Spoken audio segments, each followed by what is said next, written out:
말씀 제목 한번 따라하겠습니다. 구원받은 우리는. 한 번 더 구원받은 우리는. 구원에 관한 설교를 몇 번 했습니다. 오늘은 구원에 관한 설교의 결론과도 같은 말씀인데, 오늘 말씀을 듣고 은혜가 될 수 있길 주여 축원합니다. 사실 구원에 관한 말씀은 어려운 말씀이 아닙니다. 아주 쉬운 말씀입니다. 오늘 어렵지 않은 쉬운 말씀을 듣고 여러분 심령 속에 큰 변화가 일어날 수 있길 바랍니다. 베드로전서 2장 2절 갓난아기들 같이 순전하고 신령한 젖을 사모하라. 이는 그로 말미암아 너희로 구원에 이르도록 자라게 하려 함이라. 구원받은 우리가 계속 자라야 된다고 하는 그런 말씀입니다. 구원받은 우리는 갓난아이가 자라서 아이가 되고 또 자녀가 되고 또 청년이 되고 장년이 되듯이 자라야 됩니다. 베드로서를 서신을 쓴 시기는 네로 황제가 예수님 믿는 사람들을 극심하게 박해하던 그런 시기에 썼던 서신입니다. 예수님 믿는다고 하는 것 때문에 재산을 다 빼앗기거나 직장을 잃어버리거나 죽임을 당하는 그리스도인들을 보고 위로하기 위해서 썼던 서신이 베드로서입니다. 초대교회 사람들은 예수님 믿는 것 때문에 굉장한 어려움을 겪었습니다. 예수님만 안 믿는다 그러면 직장도 안 잃어버려도 되고 또 뭐 재산을 안 뺏겨도 되고 또 뭐 죽임을 당하지 않아도 됐습니다. 어떻게 생각하면 너무 쉬운데 예수님 믿는다고 하는 것을 지키기 위해서 그런 어려움을 겪었다 그런 얘기입니다. 근데 오늘날 우리는 뭐 초대교회 같은 그런 어려움은 없는 거예요. 우리에게도 물론 어렵고 힘든 일이 있지만 초대교회처럼 무슨 예수님 믿는다고 재산을 뺏깁니까? 직장을 잃어버립니까? 아니면 뭐 죽임을 당합니까? 이런 거 아닌데 오늘 우리는 예수님 믿다가 나한테 조금만 뭐 이렇게 손해가 이게 온다 이러면 예수님 모른다고 부인하고 예수님 안 믿겠다고 하는 사람들이 많이 있습니다. 오늘 우리가 마귀는 우리에게서 모든 거 이렇게 우리를 빼앗아가는 게 목표가 아닙니다. 마귀는 우리를 뭐 이렇게 죽이고 또 우리를 이렇게 뭐 있는 모든 걸 잃어버리게 하고 이게 마귀의 목표가 아닙니다. 마귀는 우리를 이렇게 속여서 우리가 예수님 믿지 않게만 하는 게 그게 목표입니다. 그러니까 마귀는 우리를 절대로 죽이려고 덤비지 않습니다. 마귀는 우리를 이렇게 믿지 않게만 하면 되는 거예요. 그러니까 여러분이 만약에 예수님 안 믿겠다 그러면 마귀는 이제 뭐 성공한 거죠. 그러므로 우리는 구원을 얻었다 그러면 이것만 정리하면 됩니다. 베드로전서 2장 1절 그러므로 모든 악독과 모든 기만과 외식과 시기와 모든 비방하는 말을 버리고 구원받은 사람들은 악은 모양이라도 버리면 된다 그런 얘기입니다. 오늘 우리는 뭐 이 정도 뭐 이게 나쁜 거야 뭐 지을 수도 있지 이러면서 우리가 작은 죄에 우리가 무시하고 살 때가 많은데 그러다가 우리가 넘어지게 되는 겁니다. 그리고 우리는 그 갓난아기처럼 순전하고 신령한 젖을 이렇게 사모하고 계속 자라가야 된다 그런 얘기입니다. 베드로전서 2장 4절 사람에게는 버림받았으나 하나님께는 택하심을 입은 보배로운 산돌이신 예수께 나아가 또 우리는 산돌이신 예수님을 본받아 가지고 예수님처럼 살아야 된다라고 하는 말씀입니다. 예수님은 이 땅에 산돌로 오셨습니다. 돌은 두 종류가 있습니다. 하나는 산돌이고 또 하나는 죽이는 돌입니다. 산돌 그러니까 산돌이 뭔가 그럴 것 같아서 설명을 더 하면 살리는 돌. 하나는 죽이는 돌. 그래서 사람도 보면 두 종류가 있어요. 하나는 죽이는 사람, 또 하나는 살리는 사람. 여러분 죽이는 일을 하는 사람 쪽에는 같은 편 하지 마요. 그 마귀하고 비슷하거나 마귀의 부역자가 되는 일입니다. 그 뭐 마귀를 우리가 그 부역할 필요가 뭐 있어요? 우리는 살리는 쪽에, 그냥 다 죽어가는 삶도 살리는 쪽에 서는 여러분들이 되시길 주어 축원합니다. 그래서 예수님은 산돌로 오셨는데 이 산돌 되시는 예수님을 통해서 어떤 사람은 살아나고 어떤 사람은 넘어지는 돌, 거치는 돌이 되는 사람도 있습니다. 산돌 되시는 예수님에게 우리가 이게 부딪히잖아요. 그럼 우리가 깨어지고 우리가 변합니다. 근데 산돌이 사람에게 떨어지잖아요. 그러면 사람이 그냥 산산조각이 납니다. 하나님의 심판이라고 그래요. 그래서 오늘 우리는 그 산돌 되시는 예수님 통해서 은혜를 받아가지고 변화가 일어나는 사람들이 되시길 주어 축원합니다. 이 산돌 되시는 이 예수님에 관한 말씀은 구약 성경 이사야를 통해서 예수님 오시기 700년 전에 예언된 말씀입니다. 누가복음 20장 18절 무릇 이 돌 위에 떨어지는 자는 깨지겠고 이 돌이 사람 위에 떨어지면 그를 가루로 만들어 흩으리라 하시니라. 오늘 우리는 산돌 되신 예수님을 통해서 깨어지고 변하는 사람 되시기를 축원합니다. 그리고 예수님을 본받아서 예수님 비슷하게 자꾸 변해가야 돼요. 근데 어떤 사람 보면 변하지가 않아요.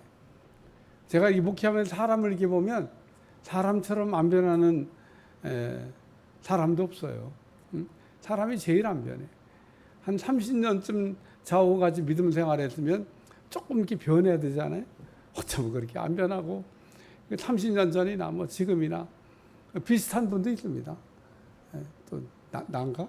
그리고 또 이게 찔림받 날지 모르지 날지. 누굴 얘기하겠어요? 난가? 이런 생각하는 사람이 왜 우리가 안 변하냐? 그 이유가 두 가지인데 하나는 변하려고 안 하는 겁니다. 그냥 뭐 이대로 살면 되지 뭐 변하기 뭐가 변해. 생긴 대로 살다가 생긴 대로 죽는 거지 뭐 이렇게 돼. 변하려고 안 하니까 안 변해요. 또 한 가지는 변할 수 없다고 생각하는 겁니다. 이건 마귀가 놓는 생각이에요. 변할 수 없긴 뭐가 변할 수 없어요. 예? 그러니까 예수님을 닮아간다는 얘기는 변할 수 있다는 거잖아요. 짐승은 안 변하는데 인간은 변할 수 있습니다. 짐승은 한번 딱 뭔가에 각인되잖아요. 그러면 영원히 못 바꿔. 짐승은 안 바뀝니다. 인간은 그게 바뀔 수 있다는 거예요. 그래서 교육을 하는 겁니다. 그래서 공산주의자들이 세뇌를 시키는 거예요. 그렇게 하면 사람을 개조시킬 수 있기 때문에, 바꿀 수 있기 때문에. 근데 오늘 우리는 하나님의 말씀으로 무장하고 예수님처럼 변해가야 될 줄로 믿습니다. 그러므로 우리가 구원받은 우리는 구원에 이르도록 자라서 구원받은 사람이 돼야 되는데, 우리가 이 구원받은 사람이 되면 어떻게 변하는지, 또 어떤 변화가 일어났는지, 변화가 된 우리는 어떻게 살아야 되는지, 이런 것들을 오늘 생각하면서 은혜 나누려고 합니다. 첫 번째는 신분의 변화가 옵니다. 따라서 신분의 변화가 옵니다. 우리가 구원받은 사람이 되면 신분의 변화가 온다는 겁니다. 그러나 우리가 구원받고 우리 신분이 변했다는 것은 하나님 안에서 신분이 바뀌었다는 얘기지 무슨 세상 신분이 바뀌었다는 얘기를 하는 게 아니에요. 사람들은 세상에서 막 신분을 바꾸기 위해서 막 열심히 애를 쓰죠. 근데 오늘 우리는 하나님 안에서의 신분을 이렇게 취득하기 위해서 힘쓰는 여러분들이 되시길 바랍니다. 그리고 우리가 구원받은 우리는 하나님의 이 신분의 변화가 일어났다고 그러면은 그 신분의 변화가 일어난 것을 내가 알아야 돼. 제가 늘 얘기하잖아요. 내 주머니 속에 돈을 한 100만 원쯤 갖고 있는데 몰라. 그러면 그 100만 원은 효력을 발휘할 수가 없어요. 쓸 수도 없습니다. 왜냐? 없다고 생각하니까. 버스를 탈 수도 없고 밥을 먹을 수도 없고 심지어는 여기 돈이 있는데 굶어 죽을 수도 있어요. 왜 그러냐? 있는데 없다고 생각하니까. 신분도 똑같은 겁니다. 내가 신분이 바뀌었고 새로운 신분을 가졌는데 내가 새로운 신분을 취득했다는 사실을 모르면 그럼 그 신분에 따른 특혜, 특권, 하나님 그 신분을 통해 주시는 은혜, 축복, 능력 이런 걸 다 받아 누릴 수가 없다는 겁니다. 왜? 바뀐 줄 모르니까. 내가 하나님 바뀌었는지 안 바뀌었는지 그걸 뭐 모르는 사람이 어떻게 그 바뀌어진 신분에 따른 능력을 얻겠어요? 그래서 오늘 베드로전서 2장 9절 그러나 너희는 택하신 족속이요 왕 같은 제사장들이요 거룩한 나라요 그의 백성의 소유가 된 백성이다. 너희는 택한 족속이라고 했는데 하나님이 우리를 부르시고 택했다는 얘기는 무슨 뜻이냐면요. 쓰시겠다는 뜻입니다. 그러니까 하나님 여러분들 다 부르시고 택해 주셔서 오늘 이 자리에 나와 여기에 앉아 있는 줄로 믿습니다.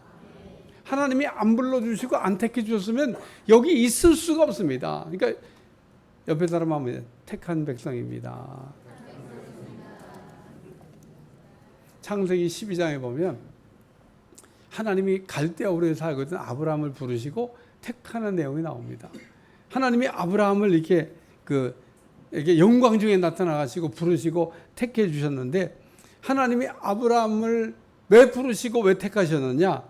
그거는 앞으로 믿을 많은 사람들의 신앙의 모델이 되도록, 그러니까 아브라함을 이 신앙의 모델로 이렇게 만들어 가지고 앞으로 믿을 많은 사람들이 아브라함처럼 살라고 하나님께 신앙의 모델로 택하셨고, 또 하나는 이 아브라함이 하나님을 잘 섬기도록 해서 잘 섬기는 아브라함이 복을 받는 걸 보고, 야, 나도 저 아브라함처럼 복을 받아야 되겠다, 이렇게 하시려고 택하신 겁니다.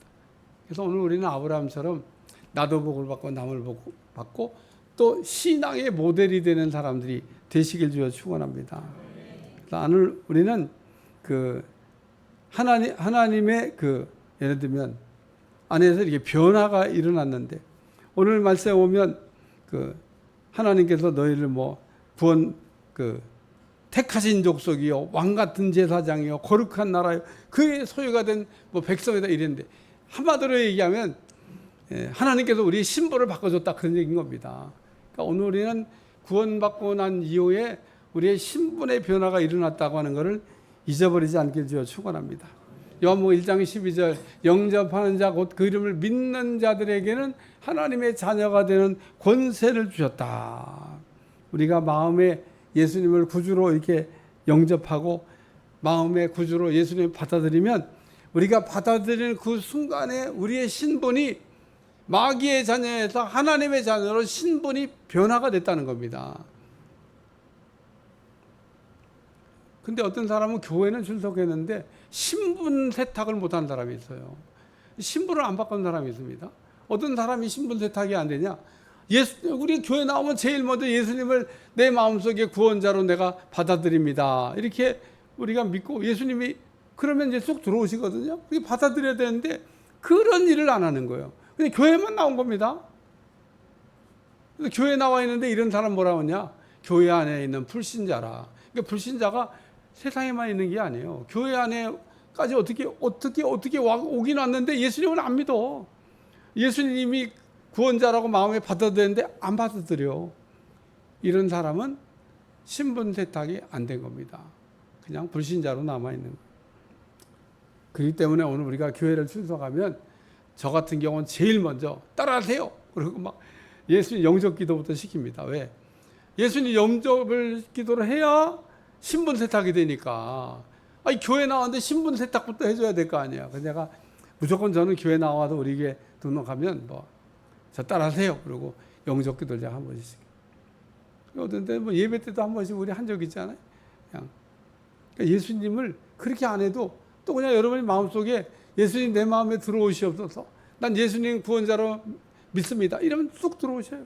그게 신분 세탁이 되는 겁니다. 그래서 오늘 우리는 예수님 안에서 신분 세탁이 되는 여러분들이 되시기 바랍니다. 우리가 이 신분의 변화를 가장 확실하게 느낄 수 있는 때가 언제냐면 선거 때입니다. 선거가 다 치러지고 나면 대통령 되는 사람도 있고, 국회의원 되는 사람도 있고, 지방자치제 무슨 단체장 무슨 의원 이 되는 분이 있는데, 여러분 대통령 선거를 마치고 딱 대통령으로 당선돼서 아직 취임은 안 했지만 대통령 당선인의 신분이 딱 되잖아요. 그럼 그때부터 딱 대통령에 준한 의전이 시작됩니다. 경호원이 와서 탁 들어보고 차도 그냥 대통령 타는. 그 왜 그러냐? 신분이 바뀌었기 때문에. 신분이. 그러니까 오늘 우리도 예수님 안에서 예수님 믿음으로 신분이 바뀌었는데 이 바뀐 걸 알아야 되는데 바뀌었는지 안 바뀌었는지 뭐 잘 모르겠다 뭐 이러고 사는 분들이 있습니다. 그래서 오늘 우리가 신분이 이렇게 바뀌었다 이렇게 생각이 되면 제일 먼저 해봐야 될 일이 한 가지 있습니다. 한번 따라서 하나님, 아버지 이렇게 불러보는 거예요. 이렇게. 예? 우리가 막 믿음 생활을 오래 한 분들이 막 하나님 아버지 부르면은 꼭 하나님 뭐 오늘 왜 내 부르는데 대답을 안 하시지 뭐 이런 분도 있는데 처음 믿어가지고 따끈따끈하고 이제 막 신분 세탁한 그런 하나님의 자녀가 하나님 아버지 이렇게 부르면요 하나님이 그냥 열리 제껴놓고 대답하죠. 열리 제껴놓고. 예? 그러시죠. 그 대답 한번 해줘야지 안에다가 하나님 계신가 안 계신가 이러면 안 되잖아요. 그러니까 여러분 꼭 내가 하나님의 자녀가 됐다 이렇게 생각하면 하나님 아버지의 이름을 한번 불러보시기 바랍니다. 대답이 있어요. 하나님 응답하십니다.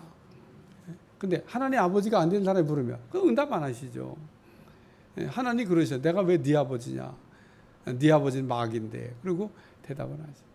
그러니까 오늘 우리는 하나님이 내 아버지가 됐다고 확신이 되면 꼭 불러보시길 주여 축원합니다.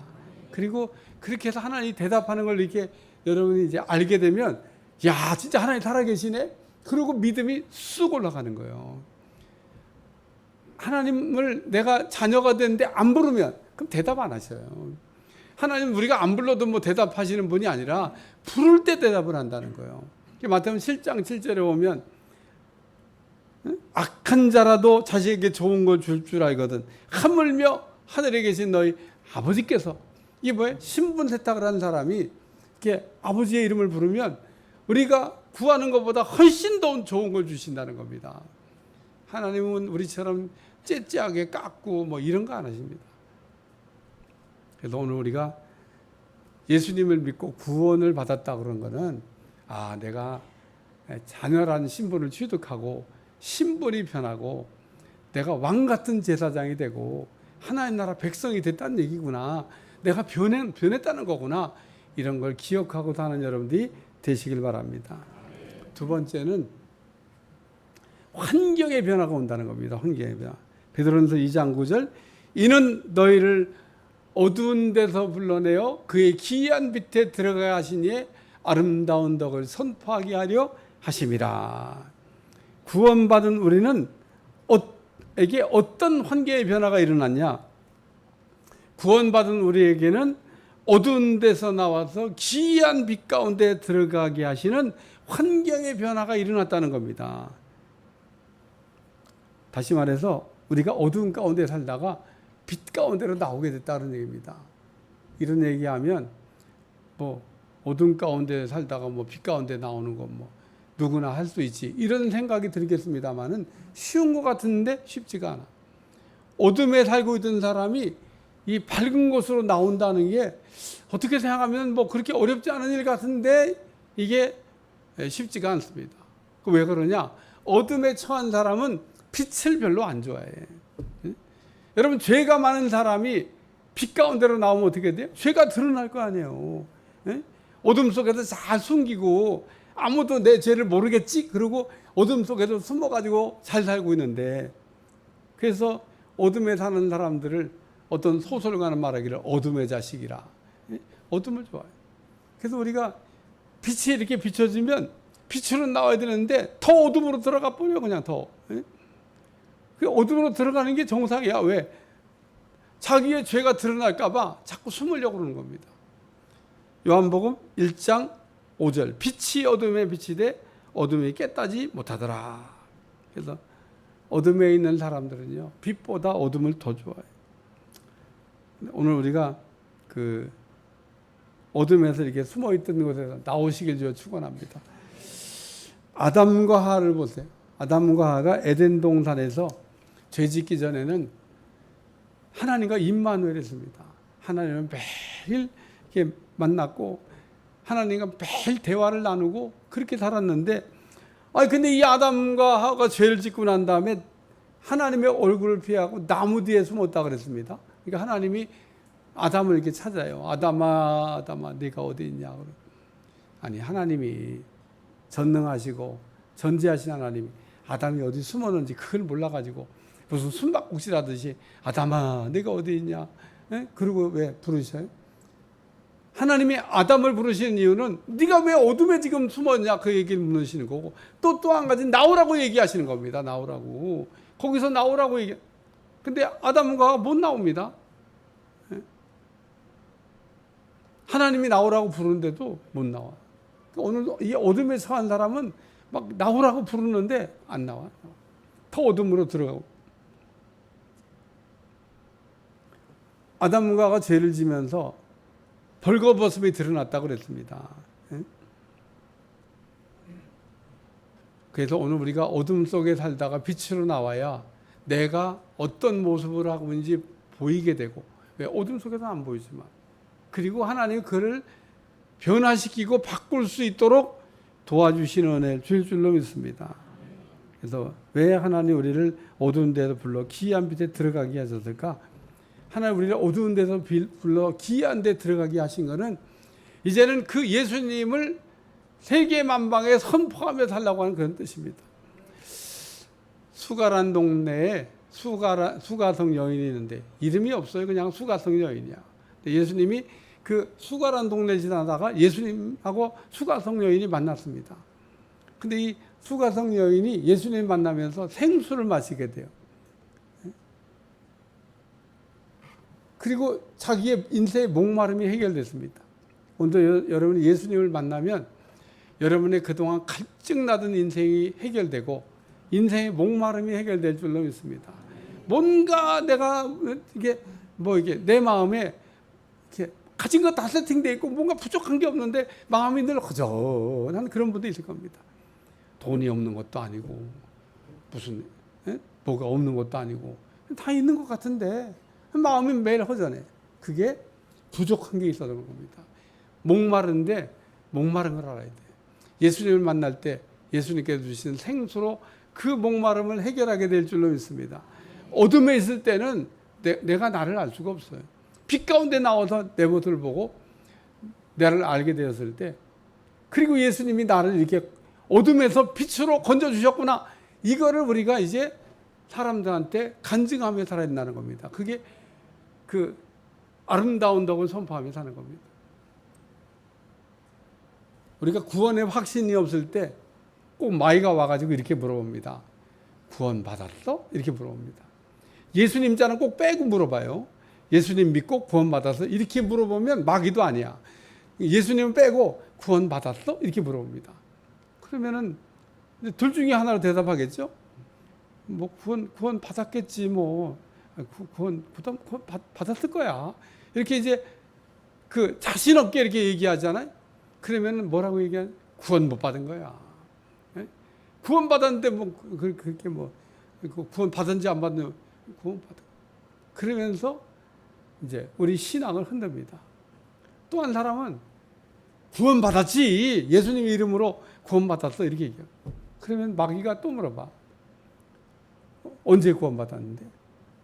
근데 구원 받은 걸 확실한데 언제 구원 받았으니까 또 갑자기 머리가 띵해지는 거예요. 구원 받은 거 언제 받았는지 나도 몰라요. 나도. 목사인 나도 몰라. 그걸 무슨 기억하고 서로 구원 받은, 예수님 믿고 구원 받는 거예요. 그 몇 년부터 몇 시에 구원 받는지 내가 어떻게 알아요? 나 몰라.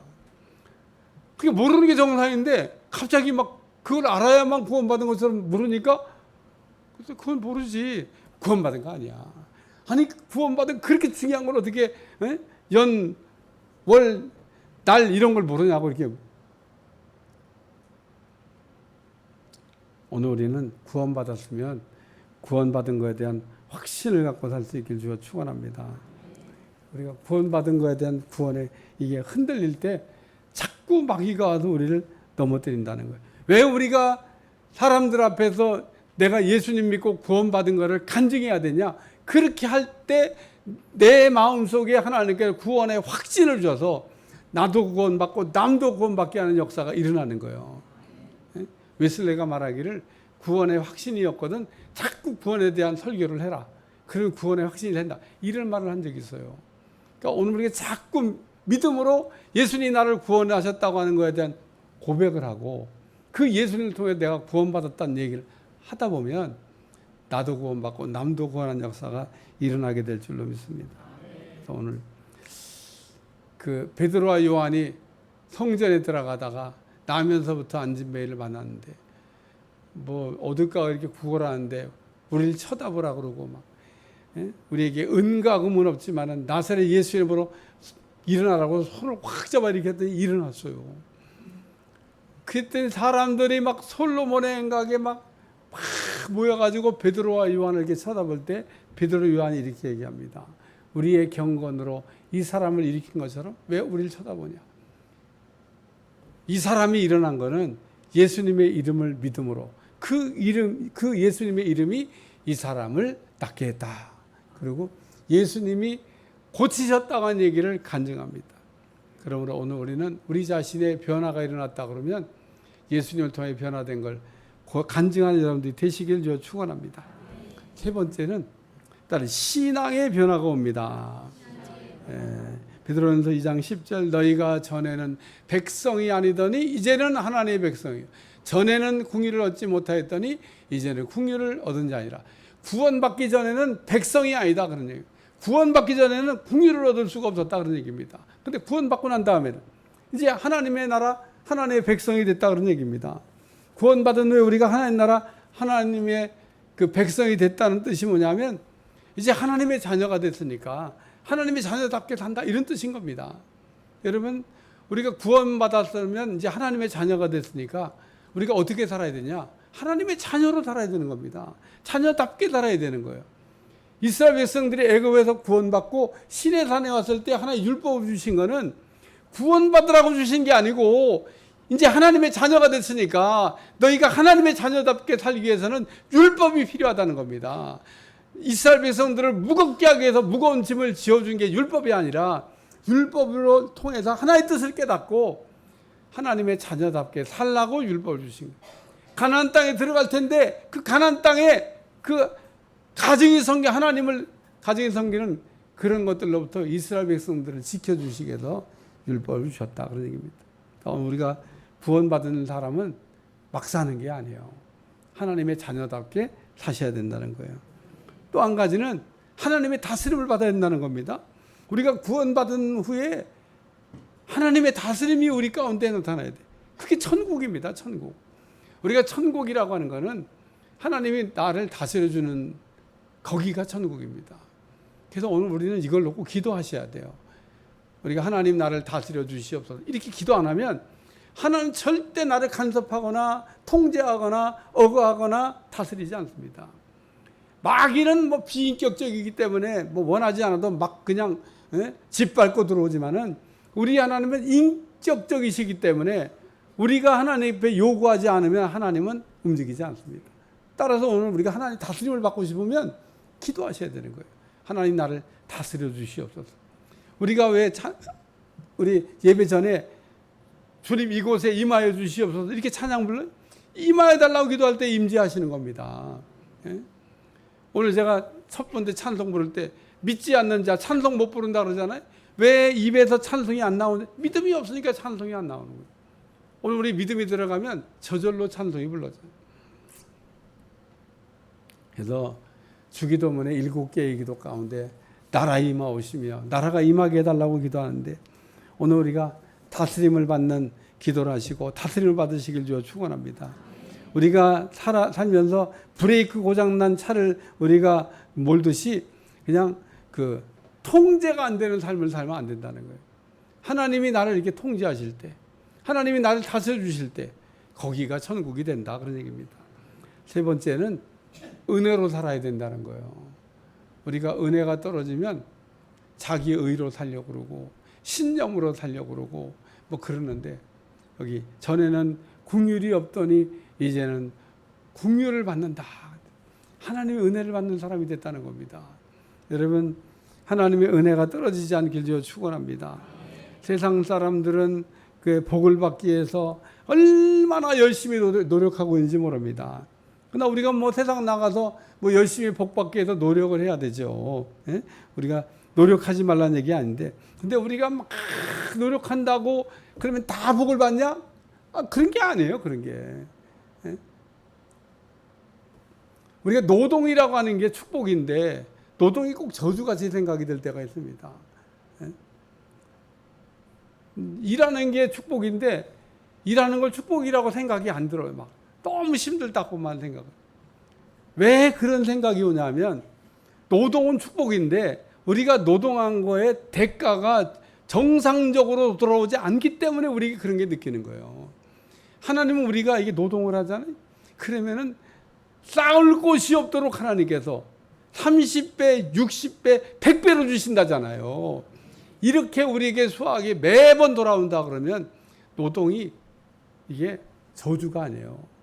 노동이 축복이고 거기가 행복이고 그런 겁니다. 그렇기 때문에 오늘 우리가 천국은 뭐 놀고 일하는 곳이 천국인 줄 아는데 천국은 놀고 일하는 곳이 천국이 아니에요. 천국은 일을 했는데 이 일에 기쁨이 있는 곳이 천국인 겁니다. 우리가 수고한 거에 하나님께 놀랍게 은혜를 주시기 때문에 야 이렇게 난 요만큼밖에 안 했는데 이렇게 이야 그리고 기쁨이 충만해져서 천국의 노동은 노동같이 여겨지지 않는 거예요. 오늘 우리가 그렇기 때문에 구원받기 전에는 신념과 노력으로 세상에서 복 받아보려고 몸부림쳤는데 우리가 그 구원받고 난 다음에는 하나님의 긍휼하심, 하나님의 은혜로 우리가 복을 받는 인생으로 바뀌어진 줄로 믿습니다. 그래서 누가복음 10장 25절 37절에 오면 어떤 사람이 예루살렘에서 여리고 내려 강도를 만났는데 레위인도 그냥 지나가고 제사장도 그냥 지나갔는데 사마리아 사람이 가서 이 강도 만나 거의 주한 사람을 도와줬다. 예수님이 물어보시는 거예요. 누가 강도 만난 자의 이웃이 되겠냐? 자비를 베푼 사람입니다. 사마리아 사람이라고도 얘기도 안 해. 자비를 베푼 사람. 그러니까 우리 주님이 그 율법사에게 가서 너도 이와 같이 하라. 우리가 하나님 앞에 은혜를 받았으면 은혜 받은 사람으로 살아가야 될 줄로 믿습니다. 하나님께 우리가 긍휼을 받았으면 우리도 긍휼 받은 사람처럼 살아가야 돼. 나는 하나님 앞에 은혜 받고 긍휼 받았는데 나에게는 은혜가 없고 나에게는 긍휼이 없어. 이러면 하나님이 우리에게 바라시는 삶이 아니다 그런 얘기입니다. 마태복음 5장 7절 긍휼히 여기는 자는 복이 있나니 그들이 긍휼히 여기심을 받는다. 나도 하나님의 긍휼을 받아서 나도 은혜를 받아서 내 삶이 변화됐으면 나도 남에게 긍휼과 은혜를 베푸는 사람들이 되시길 주여 축원합니다. 기부하는 데 이게 아니에요. 인생은 주고받는 게 아닙니다. 우리가 언제 하나님하고 주고받았어요? 그냥 받았지? 그렇기 때문에 오늘 우리도 그냥 베풀 수 있는 여러분들이 되시기를 축원합니다. 결론적인 말씀입니다. 오늘 우리가 구원받은 후에 신분이 변했다고 하는 거 잊어버리지 않길 주여 축원합니다. 내가 하나님 안에서 내 신분이 세탁됐어요. 내가 이전에는 마귀 자녀였는데 이제는 하나님의 자녀가 됐다 그런 얘기입니다. 하나님의 이름을 부르면 하나님 대답해 줄 수 있는 그런 자격을 취득했다 그런 얘기입니다. 잊어버리지 않길 주여 축원합니다. 또 우리가 구원받기 전에는 그 하나님 나라 백성이 아닌데 하나님 나라 백성이 돼서 그 어둠 속에 살았지만 빛으로 나와서 빛 가운데 살고 있고 하나님의 자녀로 하나님의 은혜로 사는 거 믿으시길 주여 축원합니다. 기도하겠습니다. 하나님 오늘도 귀한 말씀으로 깨닫게 하심을 감사하며 구원받은 우리가 변화됐다고 하는 걸 깨닫게 도와주시고 어둠에서 빛으로 불러주시고 하나님 나라 백성이 되게 하시며 하나의 자녀로 살게 하시고 다스림 받게 하시고 은혜로 살게 하신 것을 감사할 수 있도록 축복해 주옵소서. 예수님의 이름으로 기도합나이다. 아멘.